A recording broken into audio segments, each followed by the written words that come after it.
Everyone, it's pleasure for me and for my team members today to be speaking about Dr. Ramachandran, who is a professor of psychology at UCST, who's director of the Center for Brain and Cognition also at UCST.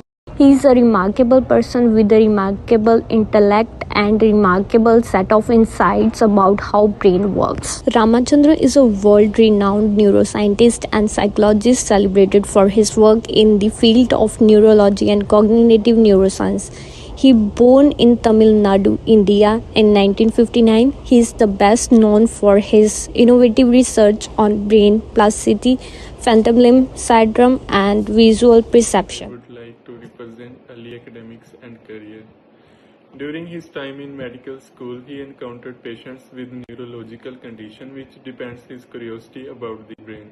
He began to see the condition as opportunities to understand how the brain processes information, adapts to changes. Moved to Cambridge. After completing his medical degree, Ramachandran decided to focus on research. He moved to study at the University of Cambridge, where he pursued a PhD in neurophysiology in Trinity College. At Cambridge, he specialized in visual psychophysics, the study of how the brain interprets visual information. His early experiments were simple yet revealing, often involving optical illusions and other visual phenomena.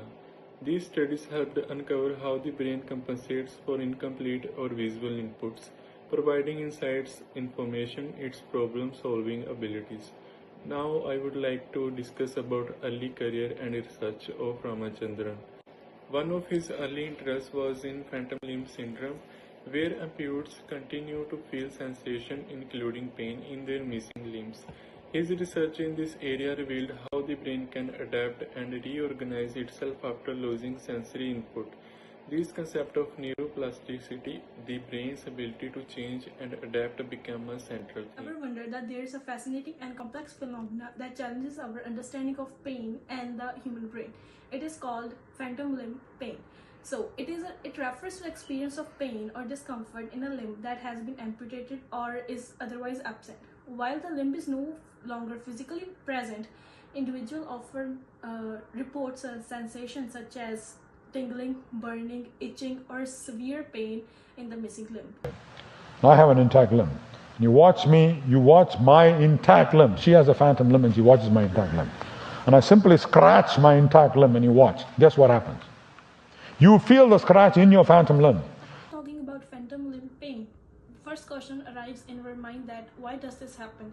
Even the limb is not present physically in the body, why does the person feel the pain, itching, or other sensations?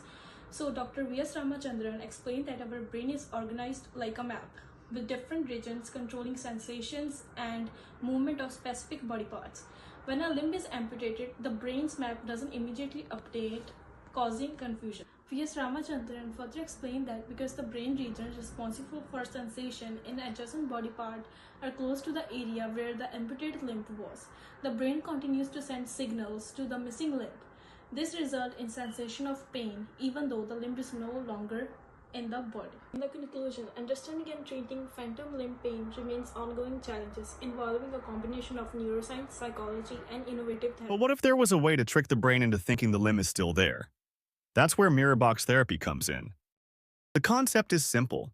You place both hands into the mirror box and move them symmetrically.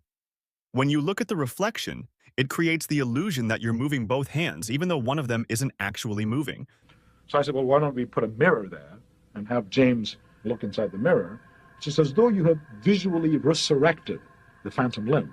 And of course, the patient knows it's an illusion, but it's very, very compelling. Right now, as you look in there and you move your hand, your phantom does the same thing as your left hand is doing.